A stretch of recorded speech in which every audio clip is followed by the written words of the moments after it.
Hey, everybody, welcome to a new edition of Cheap Seats. Welcome. Thank you for taking out the time to join us. I'm Frank Holder here with talented comedian and Fig. He's getting his act together. He's there. Trust me when I tell you, he's there. Two of the finest comedians in the building. First of all, I got to thank you guys both for joining the show. I really appreciate you all, man. But bro, especially Talent, man. Talent, I'm getting really upset at you, man, knowing all the stuff about sports. Like, you got some kind of crystal ball, and you ain't telling me so I can bet ahead of time, bro. I don't understand this, man. Like, Hey, listen, man. I told you with enough ample time to get your money and ducats in order. But you know what it is? You know who make the least amount of money in betting? The non-believers. Yeah, that's true. So let's jump right into the NBA playoffs. Last night, the Sixers lost to the Celtics. The Raptors beat the Nets. The Jazz defeated the Nuggets. And of course, Luka was a beast last night as Dallas ended up beating the Clippers. Now, let me just jump in and ask you real fast, Talent. When you saw Luka doing work and then have to sit down on the bench and the bench come in and the bench does work, right? What was your thought process like saying like oh my goodness, look, they getting ready to beat the Clippers? Yeah, well, here's the thing. You have to feel like that. When you see, like when you sit down to people who's doing work and the bench come in and do work, that's what we always talk about, a team being deep on this show. That's what deep is. When you can sit those people that you expect to play down and then the bench come in and keep that up or even enhance that, dude, Fig tell you, that's the best comedy show you can go to. When this dude rip and this dude rip and this dude rip, you can't go wrong. You firing on all cylinders. Yes, sir. Right. Fig, what's your thought process, man? After last time we saw Luka do work last night for the Clip and almost destroy the Clippers, and the boy is 21 years old and it was setting records. What was your thoughts after you saw the game last night? Yo, man, it was like I was in the Twilight Zone. I was like, who is this kid? I was like, where'd they get this kid from? I was like, yo, man. I was like, Larry Bird is still alive, so I know it's not the spirit of Larry Bird in this dude, man. He was driving, weaving through traffic like he was a point guard, and he's 6'7". He's making rainbow threes. I was like, will somebody play some defense on this kid? I was like, it's ridiculous. And then, you like Taylor said, all of the role players was hitting shots. I was like, who are these guys? Right. We had Tim Hardaway, who used to be on the Knicks. He was hitting shots. I was like, will somebody kill him, please? I'm like, he didn't do that when he was on the Knicks. If he did that when he was on the Knicks, we would have kept him. Yeah, right. Chris Porzingis was hitting shots. He had did he get some heart? Like, I'm so, man. I'm like, who are these guys, man? Where did they get this heart from? And all of a sudden doing all the stuff that they doing, man. It's ridiculous, man. With 3 minutes and 49 seconds left to go in the game, right? And Clippers was making their run. I'm going to be the first one to tell you, I thought Dallas was going to blow that game again because they looks like they lost, according to stats and everything else, they lost so many type of things, so many games that they were ahead of and everything else. But right now, from the series perspective, Talent, where are you feeling at right now with the Clippers and Dallas? Who are you thinking, knowing that the teams are split 1-1? And the way the Clippers are playing lackadaisical, in my opinion. Are you feeling that the Clippers will still beat the Mavericks, or do you think the Mavericks got a real solid chance? I think that the Mavericks won't win another game. Really?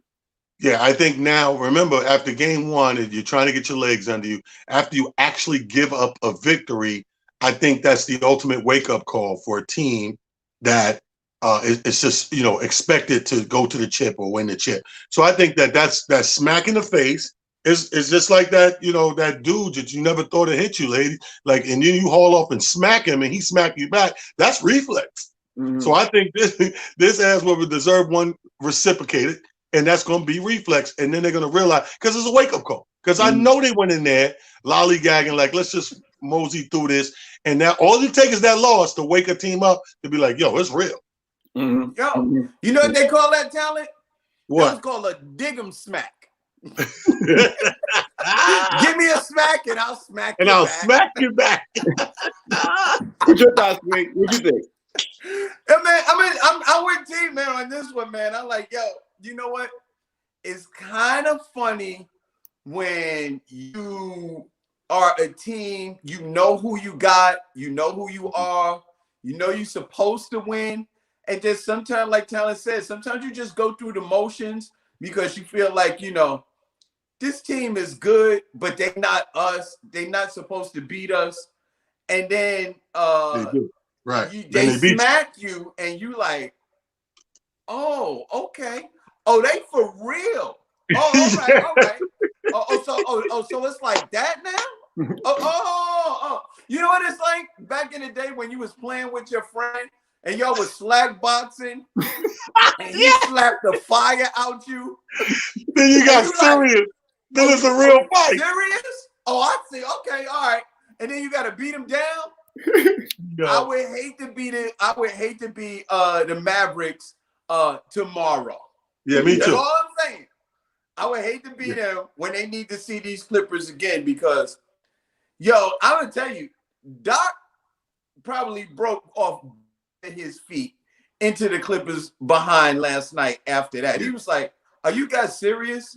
Like, what are we doing? What are we doing? We're in a bubble. We're away from our family.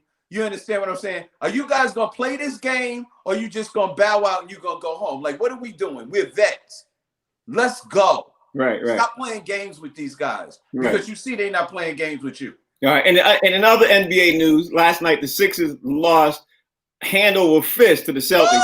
The Celtics did some work last night. Jason Tatum last night was a star amongst stars. Jaylen Brown did a little work last night. Kemba Walker helped them keep in the game. My question to you guys is the Sixers going to win a game or are they going to get swept? Talent, what you think? They're going to win a game or two. I don't know if they can turn it around and win this series. I really don't. But I know they're going to win a game or two because fatigue is a factor. You know what I mean? When you're in a 7-game series, that's why these series are so hard because that's a long, amount on the body back to back to back. You get 1 day rest.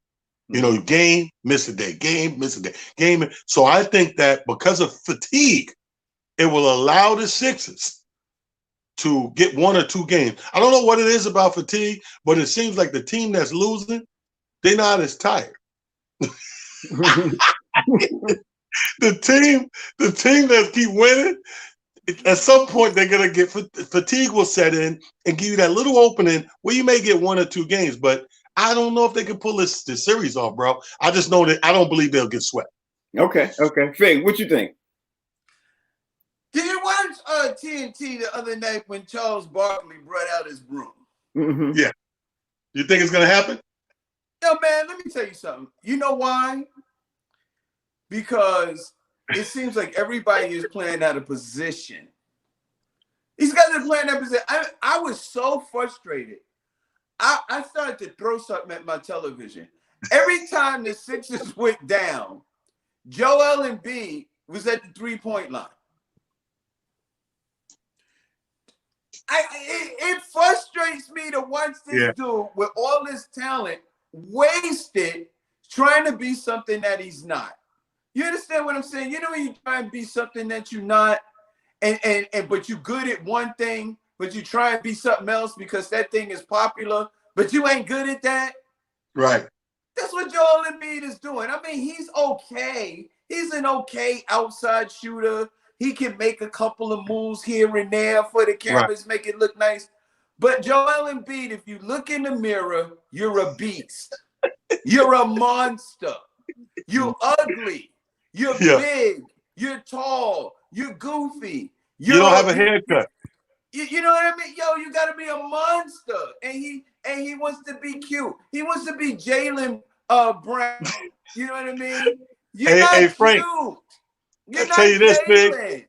Hey, Frank, I tell you this. We've been talking about who gonna get traded and who do what. They get swept. I think everybody getting fired and traded. Well, that was gonna be my next question. I was gonna say to you, Tal, I was gonna ask you if they get swept, how many changes do you think is gonna happen? Because personally, I think if they get swept, the coach is gonna be gone 2 days later after that. Yeah, I think two. Why two, Yeah. Frank? That's what I know. Why 2 days? Because Why not? Listen, I will tell you why. It's gonna take a day for him them. to be fired as soon as the game. They need to go in the locker room and drag him out of the bubble. Okay, this was gonna happen. They're going to, this is why I say 2 days. It's going to take them a day to pack and get home. And the next day after that, when they get home, everything's going to get fired that day. When they do the extra interviews, he's going to get fired that day. No, Frank. That's 2 days. You know Hollywood better than anybody. Hollywood don't let you go back to the hotel. By the time you get back to the hotel, you already checked out. Yep. Checked out. You got to leave that day. Yeah, like, well, on Facebook, somebody's saying he was like, listen, your key has been deactivated. There's no car. You'll have to call Uber and leave. Flight back home and leave. Hey, Talent, on Facebook, somebody's saying, what do you say that the Celtics are out of shape to maintain this? Personally, I think the Celtics are in shape. I think the Celtics are going to sweep them. I think they're in shape. All right, well, let me ask you this. There's 3 teams right now that are looking real dominant in the playoffs. You got the Celtics, you got the Rockets, and you got the Magic, who are looking real dominant as of this moment right now. Not talking about, where things going. As of this moment right now, the Celtics, the Rockets, and the Magic are looking the most dominant. Out of those 3 teams, who do you think is the most dominant team in the playoffs as of this moment right now? Celtics, Rockets, or Magic? I would give it to the Rockets. Okay. I would go with the Rockets because of you always got to look at when you look at dominance or how good you're doing, you got to look at who you're going against. Mm-hmm. And I think them, without Westbrook, and you got Harden doing what he's doing against Chris Paul, another basketball IQ, that's a chess game. Mm-hmm. You just got to finish. It's a chess game. So he gets more credit because of who he's up against. The other teams are a collaborated effort versus a collaborated effort, if that makes any sense. There's no real Warriors battling in there. Like we just talked about Embiid, the Warriors are actually not showing up the way they need to. So I think the most dominant looking to me, as of right now, I would say the Rockets because Harden put them on the back and they're going. Okay. What about you, Fig? Who's looking the most dominant? You got the Rockets, the Magic, or the Celtics. Who's looking the most dominant? Look, I got to give it to the Rockets because, the Rockets have been there before. The Celtics have been there semi, but they've changed their team so much. The teams that made it deep into the playoffs before is not even the same team anymore. Mm-hmm. So I got to give it to the Rockets. The Rockets did change a little bit, but they still got that guy. The Celtics, I'm not sure who that guy is just yet. I mean, I think it's a toss-up between Tatum and Kemba. Mm-hmm. You know what I mean? On the Celtics. I don't know if they really know who that guy is just yet because it could be Kemba and it could be Tatum. We on the Rockets, we know it's James Harden. We know he's the guy. And everybody else are just, they're just pieces to add on to the guy. And, I think the Rockets have been there before. They've done that. But at the end of the day, I don't think none of these guys that we talked about are going to win it all. Mm-hmm. Mm-hmm. Mm-hmm. No, well, you know what? And let me rewind that. The Celtics actually do have a chance because the teams that they're facing, none of them have really taken on their real identity just yet. The Celtics have the because I think the Celtics are the deepest, unless Milwaukee wakes up. Mm-hmm. Because I think Milwaukee is a sleeping giant, and I don't know. Maybe it seems like they lost their confidence or something. I don't know what's going on with Milwaukee, but Milwaukee they don't seem like the same team. They do this all the time. Every year they need that cold water to get flashed in their face. They lost game 1 last year. They woke up and they went far. But here's the thing. I will say this for the record. I think Houston barely edges out the Celtics on who right now is the most dominant because Houston, you cannot sleep on those. Those boys will shoot. They are a 3-point shooting team. And when the Celtics start to keep shooting a lot of threes, that's what happened at the beginning of the game last night. They ended up being down by 13, 15 points because they kept shooting threes. They shot, I don't know, it was like 8 or 9 consecutive threes. And before you know it, they looked up, they were down by double digits. Houston is, to me, is the scariest team right now as of this moment. Now, let's switch gears for you. You guys watched the Brooklyn Nets game last night. Brooklyn Nets, to me, had a chance to sneak out and at least tie the game. Were you disappointed at how the play call at the end of the game and what Brooklyn did last night, or it was just like normal talent. Oh, okay. To be honest with you, the play calling to me left something to be desired. I think the play calling, I hate to say it, but in the bubble, a lot of the coaches seem like it's a touch and go thing, like a trial and error thing, instead of definitively knowing how they want to approach the other team. This is the playoffs. You can't do trial and error. You can't test stuff out per se. And that's what the season is for. Right. You know what I mean? This is why in practice, people watch tape. They watch tape to help. They watch tape to help come up with the plan in the line of defense and what strategy they're going to use. You can't wait to game time in the playoffs and go, you know what? Try to B3. Try to left wing. And start calling these suspect play calls. I don't know about you, but it looks like to me, especially last night, it was very visible. The play calling was kind of sporadic and like trial basis. I don't think you can do that in the playoffs. That's just my personal opinion. I think you got to have a game plan, go hard with it, and then maybe halfway through, if it doesn't work, plan B game plan. But it got to be something structured that you're sticking with till it don't work. Okay, Fig, what you think? Man, I think that's absolutely right, because you know, from game to game, you never know who's going to show up on a team like Brooklyn, because they don't have that guy. You know what I mean? On Brooklyn, you don't have the guy. You know what I mean? And to tell you the truth, it really is a bunch of teams that have that potential that don't have the guy. I think the Celtics are that team also. They don't have that guy. Who is that guy on the Celtics? I mean, they're great. They're all great players. Brooklyn, those guys play together as a team. They play great as a unit. They're a good unit. But when you get down to the last 2 minutes, who's your guy? Who's your go-to? They don't have their go-to. The same thing with Toronto. I'm looking at Toronto and I'm like, you know what? These guys are all good. You got Lowry, Van Vliet, you got Siakam. Like, who's your guy? And when you get down to 2 minutes, who's your go-to? Well, bro, who's your go-to? I'll say for the record, the Celtics guy right now is Jason Tatum. That boy's lights out. That's because you like him. But the call, we got to talk to Brad. Bro, Brad, you know, give Frank a call and tell him so Frank can tell you. I don't know what game you was watching. I don't know what game you was watching last night, but whether I liked him or not, you know, all I can say about Jason Tatum right now is wow. You know what I mean? Like, yeah, I like the Celtics. You know what I mean?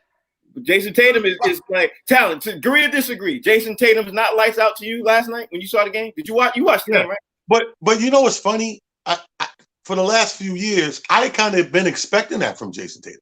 Right. Like, I don't know about you, but he showed these glimmers 3-4 seasons ago that make you say, yo, I remember being like, yo, dude right here, watch this.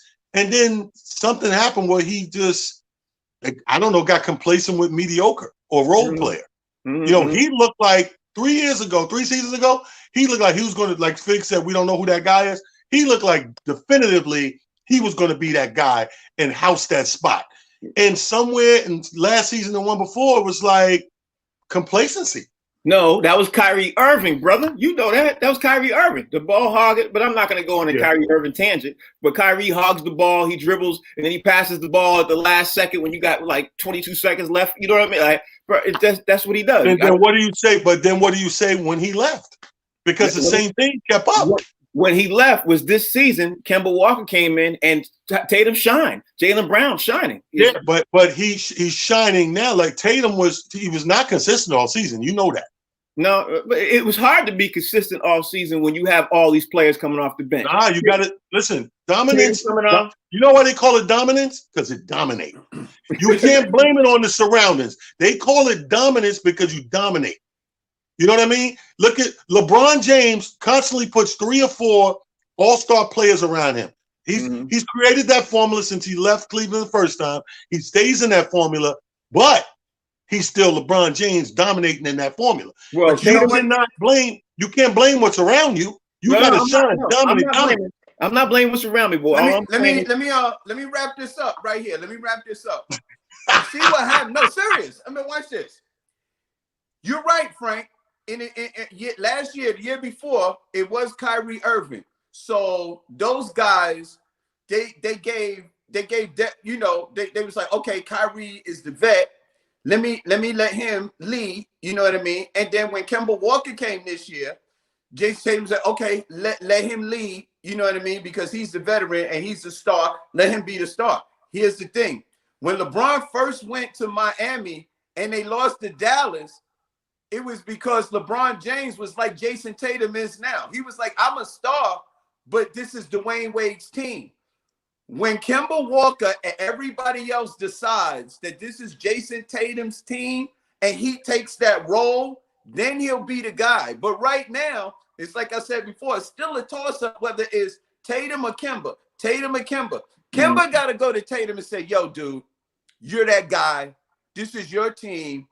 Let's do this together. I'm riding with you. I got your back. The same way Dwayne Wade did for LeBron, and then they went on that run and won some championships. Okay. You got the rest of the team has to select you as the captain and as the leader. And once the rest of the team says, okay, you're that guy, then you can take that role. Jason Tatum, he's still a youngster. He only been there 3 years.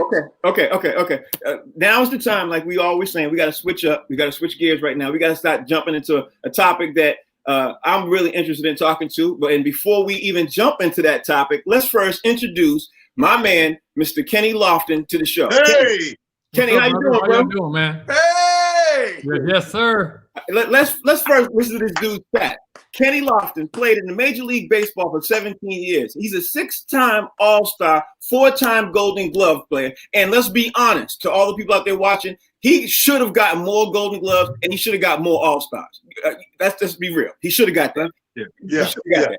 And that's also for the record, he's even right now, he is even a film producer. He's produced a couple of projects and out there, he's putting them out in there. And people quietly don't even know that. But first, let's introduce Kenny Lofton to the show. Kenny, thank you for taking up the time. We appreciate you joining, bro. No problem, bro. Thanks for having me on the show. I'm glad to be here to talk about some good topics that need to be talked about. Okay, sure. I'm glad you said that because the first thing that jumped off this morning, when I woke up this morning, I know you saw it, was Tom Brenneman saying that slur. I don't even know what the slur was that he said. He thought he was off the air. I don't even know what it is. But then he's on the air, and while he's on the air, at the 7th inning, he said, "Is that what he said?" I don't know what he said, but he said something, and he signed off the air at the top of the 7th inning. I mean, Kenny, should he have done that in the middle of the game, or I mean, what's your thought process? I mean, I know you think he should have obviously got that, but what's your thought process when you heard that? Again, I didn't hear it, but now I'm hearing about it now for the first time. At the time, I'm not sure who said something to him, but it was something probably someone got in his ear, and he probably had to get off the air because that's something that you're going to have to figure out how you're going to rectify that. You got to figure out what you're going to say to try to change that. So whatever happened, he probably got off the air because he was told to get off the air. Oh, okay. Let me tell you how the slur went. Somebody was talking about a particular city, you know, and he said, "Oh, yeah, that's one of the fag capitals of the world." Really? That's what happened? Wow. One of the FAG capitals of the world. So the reason I know this is because I got to know this for the morning show, and they went into the whole homophobic thing, and that's the charge against him. Oh, there's homophobia on the airwaves. We don't tolerate suspension. So that's what happened. Okay. Man, you know what's happening now. Wow. The LGBTQREFG, they are lining up now. Yeah, he's in trouble now. You can't do that no more. No. So Kenny, baseball right now, obviously being a Major League Baseball player, they got 60 games this year. They are not in a bubble. They are playing ridiculously to me. Their standards and everything else. You as a former baseball player, right? You have to be looking at, but I don't want to put words in your mouth. What is your thought process of looking at how baseball is handling the bubble process and players playing, especially when this morning the Pirates president, Travis Williams, he tested positive for the virus. What's your thought process on that? You can't look at baseball as considered a bubble. Basketball, yes. Baseball is not in a bubble. And I've always had concerns from the beginning till now that when you have players going home to their families, going certain things, seeing other family members, my concern is that you're not sure who's going to be in an area to where they're going to be around people who are positive. You got family members. You don't know. You have to know that every movement of every family member who's going to be around each player pretty much 24/7. So if you don't know that, the opportunity of these guys to go home, being around certain people, you don't know. And again, when this thing is asymptomatic, as it is today, you don't know who's effective because you're not going to have all the symptoms on a daily basis to where you can know that you are possibly affected with this virus. And baseball, you don't have the protocol like you have in basketball. So it's totally different right now. So the opportunity for a lot of people to get infected, it's possible. So should baseball cancel the season, bro? After everything you just said and after everything that's happened, should they just cancel the season? Again, my perspective, it's only me speaking. I don't even think they should have even started the season because they don't have the basketball bubble. If you're not in the basketball bubble or hockey bubble, how they're trying to present it right now, there's a time that the guys are going to get infected. There's people going to be around you who have not say tested positive, but they are positive, and you don't know it because you're asymptomatic. So I'm just worried about people being around these players that are asymptomatic and you don't know, and that thing could spread. Right. Well, let me switch gears now because I know I don't have you for too long. You were a black obviously you were an African American player playing in the league. Being a Boston Red Sox fan, wait a minute, Frank. He's African American? Very funny. No. Frank is very observant. I mean, wow. We give him anything. He's observant. He can see stuff. I'm be honest with you, Kenny. I used to hate you, bro. I used to hate you when you played for the Cleveland Indians. I'm a Red Sox fan. Well, let's use the words dislike me. Okay, how about that? You are, as a person, you're a great guy. You're a great guy. But when you came up to bat for Cleveland, bro, I was like very upset, especially the time when Pedro was pitching against you because you always found a way to get on base. But let me just get to this point that I was trying to make is that Mookie Betts now is playing for the Dodgers, right? Okay. Mookie Betts said to the Red Sox, he came up through the system. He was here for years. He's been here and everything else for years now. You as a Major League Baseball player, why do you think Mookie Betts supposedly left because he got $3 million more? He had a huge contract. He got $3 million more to go to LA Dodgers. Team he's never been to, obviously, a city he doesn't really know. He's been in Boston for all these years, helped feed the homeless and everything else like that. I personally have come to agree with saying that he left because of being an African-American or minority player playing for the Red Sox. It bothered him too much. Now, from your perspective, what's your thoughts on, why he left, looking at it from a player's perspective, looking at it? As a player perspective, playing against the Boston Red Sox in Boston for many years, the opportunity for him to stay his whole career in Boston, for me, on my perspective, I would have did exactly what he's done because I didn't play for the Red Sox, but I was an opponent of the Red Sox. And being in the city and being around people and being at the stadium, I've had racial slurs and racial things thrown at me being in center field. So I'm not surprised he left. And if I was him, I would have been in the same position. He was in. You have to start somewhere. Boston gave him an opportunity to do what he had to do. But if he wasn't a Boston Red Sox player, this African-American player, this guy would have been treated a little bit different. And I know that because I've seen things walking down the street, been at the mall, been at restaurants in Boston. I've heard things. I've had things said against me.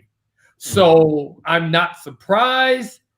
And I've dealt with the injustice and the certain things that's going on, the racism in Boston. I have dealt with it personally. So I can see him going elsewhere. I'm really sorry to hear that, bro. Being from Boston and everything else, I apologize for our city. Being a black man in this city, I know how tough it is.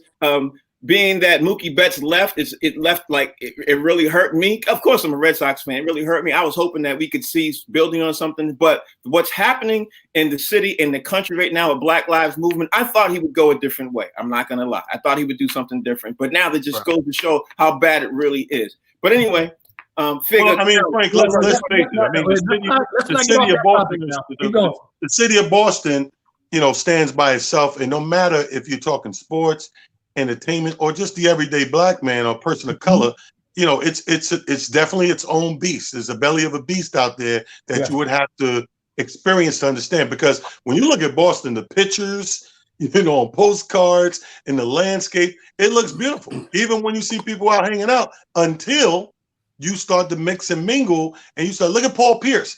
He's Mr. Boston in his whole career, and he stayed in stuff. He stayed getting jumped, cut up, fights, people stalking him, trying to do crazy racial stuff to him. But here's a question. Speaking of race and the climate right now, King Lofton, let me ask you this. If you were playing right now and they had this thing that the NBA is doing with the social injustice movement, with the jerseys, with the slogans and phrases on the back to constantly remind us, would you have some on the back of your jersey, and what would it be? Wow. It'd be my whole jersey would be filled up. I couldn't even find my number. All the things that need to be on there. So I'm sorry. But I think the main word that I would have on my jersey, even though all those, I would have one stand out, I will put out equality. Mm-hmm. Okay. Right. That will stand out for me. But again, I'm very proactive. That's the right word to say. I'm very outspoken on certain things I want to say and need to say. And you got people always talking about the word Black Lives Matter.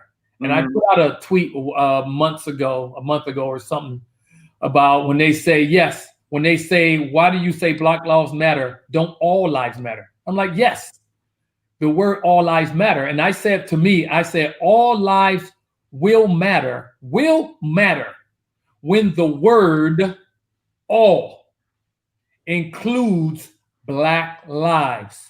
So all lives at this point don't matter right now, because all is excluding Black lives.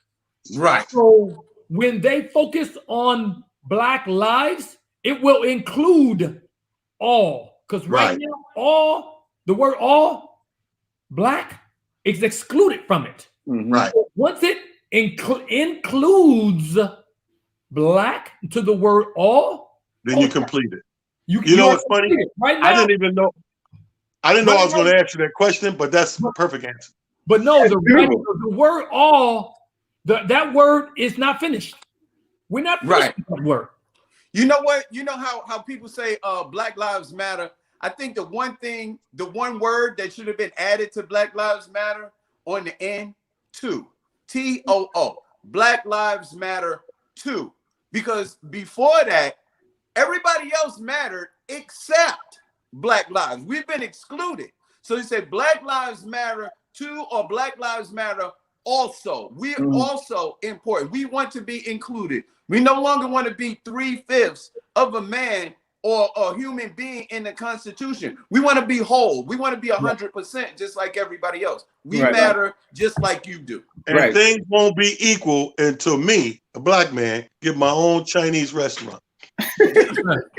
But again, like you say, I like when you said the word equal. That's my word, equality. Right. Equality. Equality. That's all. Right. So Kenny, let me ask you. Now, Ken, let me ask you this, Kenny. Being that now you're looking at the Major League Baseball, you're looking at Black Lives Matter happening right now and everything else. Is there anything that could be done for the African American players that are in the league to make them feel that, okay, I'm part of this game too? Because it seems like there's a separation of what's going on in the league now. You know what I mean? It seems like, I'm trying to be as clear as possible. It seems like that, you know what I mean? Like for example, the kid is doing really, really well for the Padres right now. You know what I mean? We're not hearing about him the way we should hear about him. The Padres, they're on a tear right now, but he's not a household name. And is that because of the way it's being presented, because by the powers that be, so to speak? Or is that just baseball? Nobody cares about baseball like that. What do you mean? The Padres? Yes, for the guy from the Padres. Tatis? Yes. Again, I gotta, give baseball a little credit in the sense to where you have to give players their due, but players got to show that they can consistently play the game the way they're supposed to be played, and you got to put your numbers up. For me, I didn't start getting recognition until I started putting my name up or putting my stats up consecutively, consistently. Consistency will put you out there. I saw Mookie Betts years ago. I'm like, dude, this guy gonna be a superstar. Mm-hmm. And he was really kind of talked about a little bit. But until he started to be consistent, it was Mike Trout and it was Mookie Betts.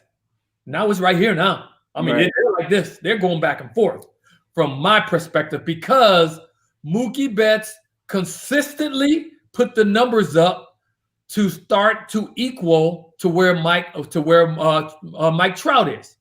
So until then, so that's why I didn't say nothing. I'm like, you know what? Mookie Betts have to perform to get on that Mike Trout level. Mm-hmm. Until then, you got to get players to consistently put the numbers up so you can put him out there. You don't want to put him out there like a what's that guy from the Yankees? Hit those home runs. Which one? You gotta be more specific. Yankees. It was probably in the early 90s. He hit these home runs, lefty. Just hitting home runs. I know exactly what you're him again. Oh man, I gotta think of this guy's name from the Yankees. It'll come. It'll come. Yeah, but it's where you thought he was gonna be the best thing since sliced bread. Strawberry. Right? Darryl Strawberry? No. Strawberry. Huh? He didn't play for the Yankees? Yeah. Didn't he? Yeah. Yeah. He did. Ooh. Yeah, he bro. played for the Mets and Yankees. Oh, you funny. Oh, he did. Yeah, he played for a lot of different teams. Mets, but he really didn't play for the Yankees. Oh, wow. Okay, I see where you're going. I've been playing. I'm trying to think of the guy that he hit he would have that streak where he had 8 home runs in a row. Bro, for the Yankees, you got to be more specific for the Yankees because the Yankees had a lot of hitters there. I know. He was a first baseman. And Gary, the first baseman. I know exactly what you're talking about. Matt Notes. Oh, okay. Matt Notes. Huh? Matt Notes. Oh, he wasn't who I was thinking. There was a couple of them that had this. You thought he was going to be the best player, but you wanted to praise him. You went from praising the guy to where you thought he was going to be, like I said, a Mookie Betts where he's going to be consistent. Right. But the guy had so many games, and then he was done. Right. So that's what I'm saying about throwing players out there. Don't throw them out there too quickly. Give them a chance to show themselves, and then all of a sudden, he can be on that level. Let me ask you this. Now, this is something that that I hear from time to time. What is happening with the African American in baseball itself? It seems like the numbers are going down. It's like where are all the black players in baseball now? Good question. And how do you get the players? How do you get people to like, especially black kids? How do you get people to take an interest in baseball? How do you do it? If you're the commissioner, what do you do? Again, that's something that myself, Torrey Hunter, LaTroy, at the time Frank Robinson, when he was here, we all tried to figure that out. It was something that was baseball. We felt that baseball was losing that side of the game. So we had a meeting, we talked about it, and the changes needed to be done. It started from the top. And you start from the top to talk about it, and then you go from there to start talking to teams, scouts.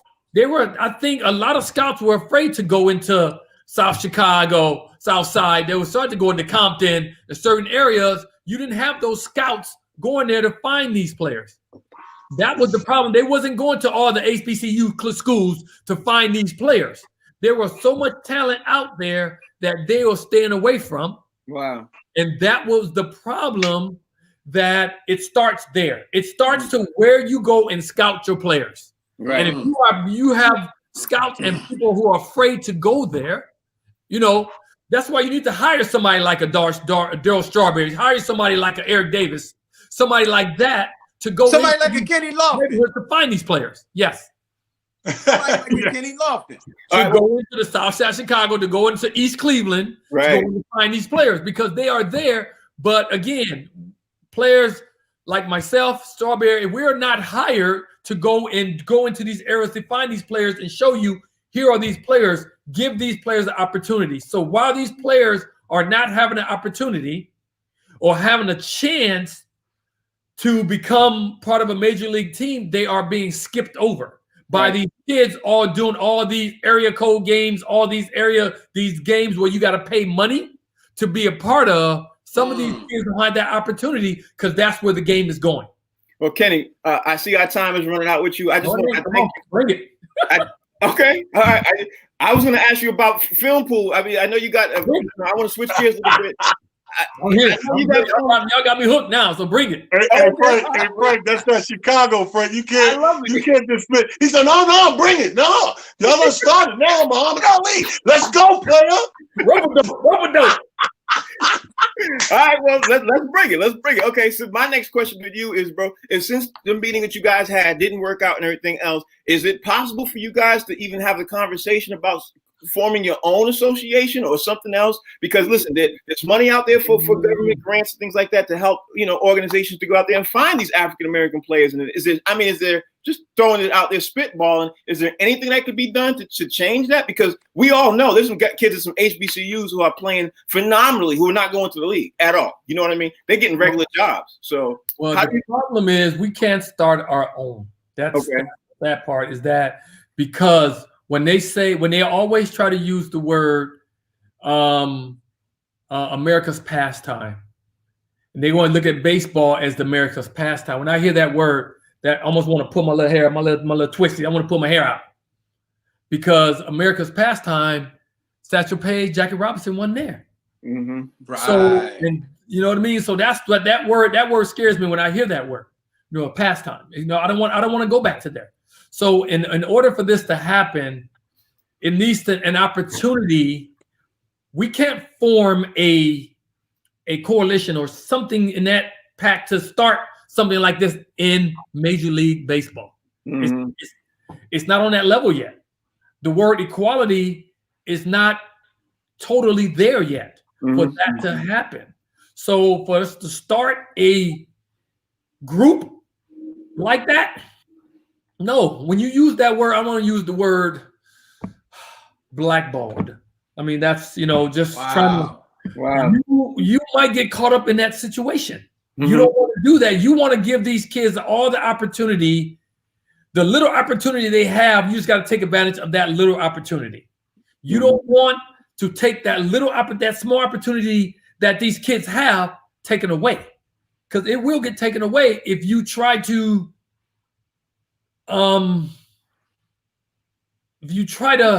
what's the right word, how I want to say it, if you try to, no point intended, trump them. Mm-hmm. You don't want to go over them and try to go on the side of what they already have. There's a bond Major League Baseball have that you don't want to mess with.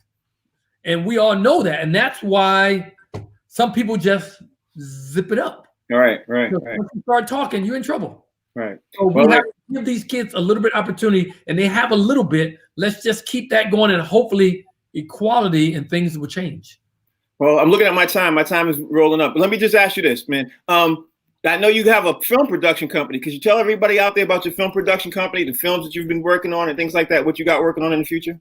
Well, right now in the future, we don't want to know what the future may hold, but I have a company called Film Pool with my business partner, Brenton Early. We have a full production, post-production house in Burbank, and small, but we do exactly what we need to do to get films made. We have some films out right now. We have a film called The Fixed.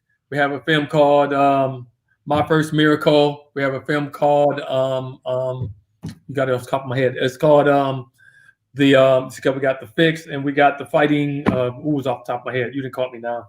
That's when you have a lot of projects, bro. You see that? We have a project called Stuck With You that's on right now. So yeah, we just have a lot of little things that hasn't gotten big, and that I think that's the problem right now, is that we want to get that opportunity to keep doing what we're doing and show a small company like we have right now that we can do this. Mm-hmm. And if you don't have that opportunity and you have all these major companies doing it, again, we just need a chance. We need equality. That word equality is so big in a lot of things that we do in life.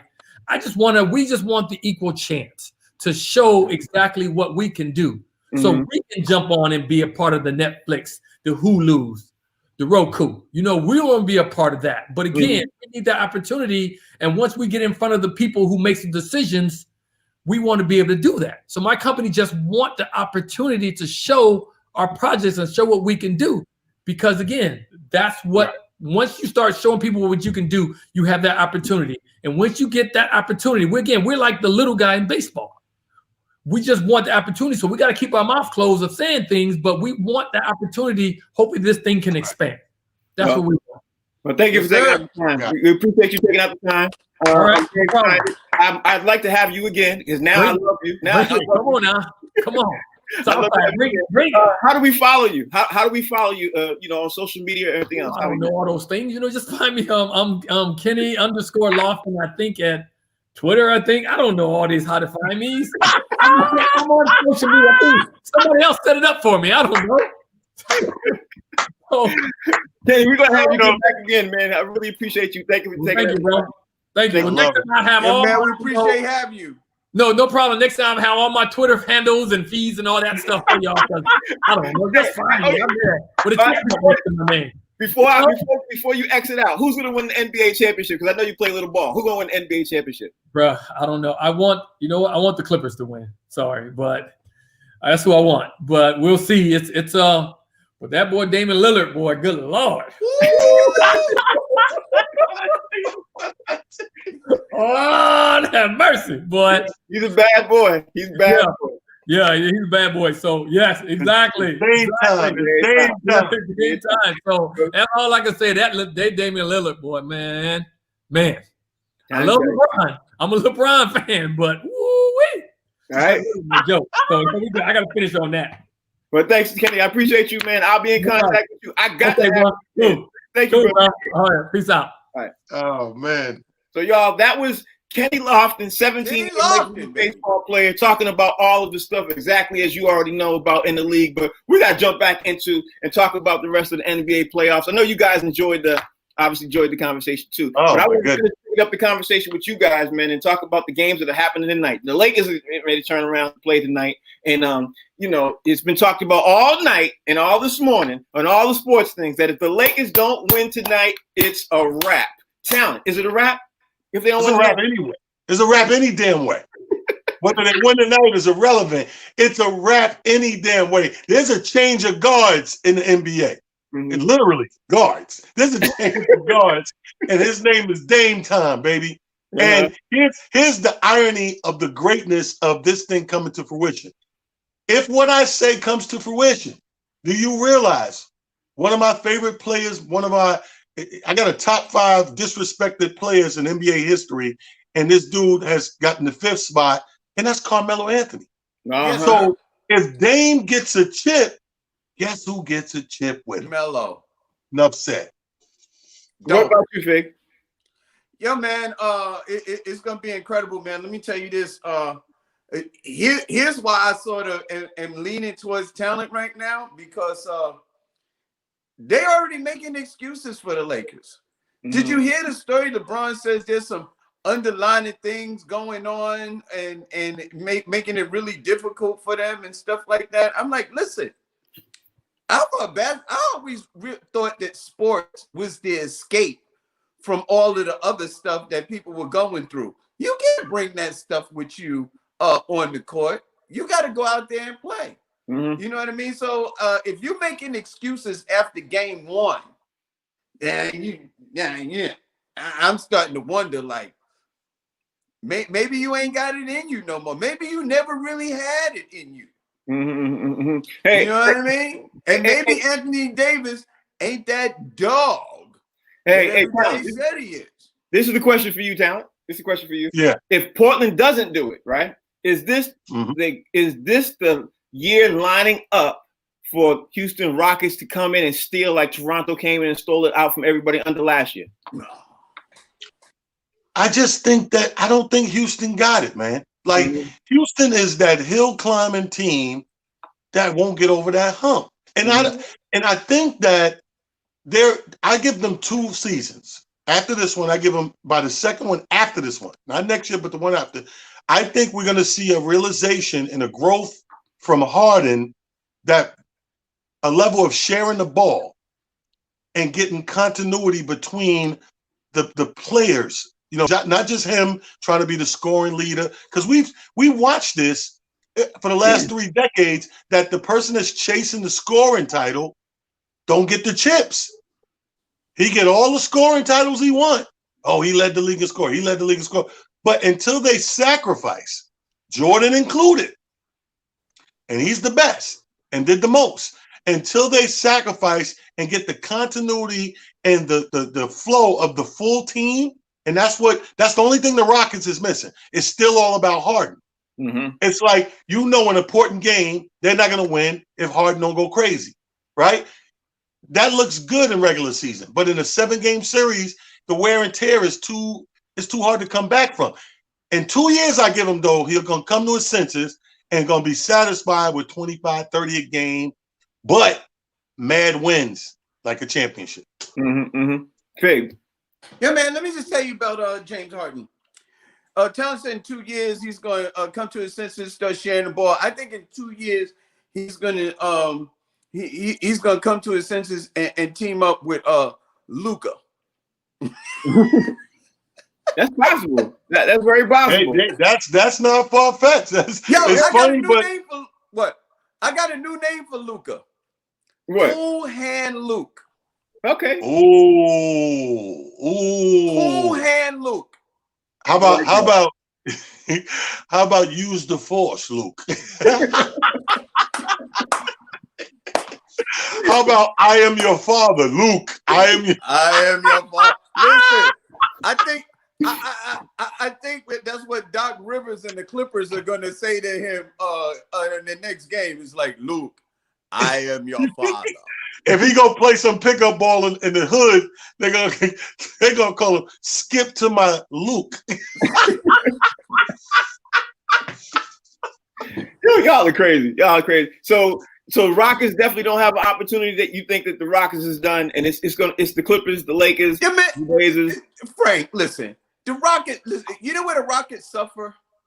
In the 2 areas that help you really win championships: rebounds and defense. Mm-hmm. That's what the Rockets don't give. They give you all the offense in the world because, look, we all know, if you old school, you know, like we always say, offense fills the stands, defense wins the game. No defense, no rebounds, no ring. And that's the one thing that people never gave credit to the Golden State Warriors for. They said the Golden State Warriors are a great scoring team. Yes, they were. But they were also a very good defensive team. The Warriors played defense. They went the years that they won, they were usually number 1 in offense and top 5 in defense. You gotta play defense in order to win a chip in this game. You can't just keep trying to outscore everybody. That's not the way it's done. Right. Well, we gotta get ready to wrap up the show. Talent, tell everybody out there who's the guest for tomorrow, because I think you got a little hand in that, bro. So Talent, who we talking to tomorrow?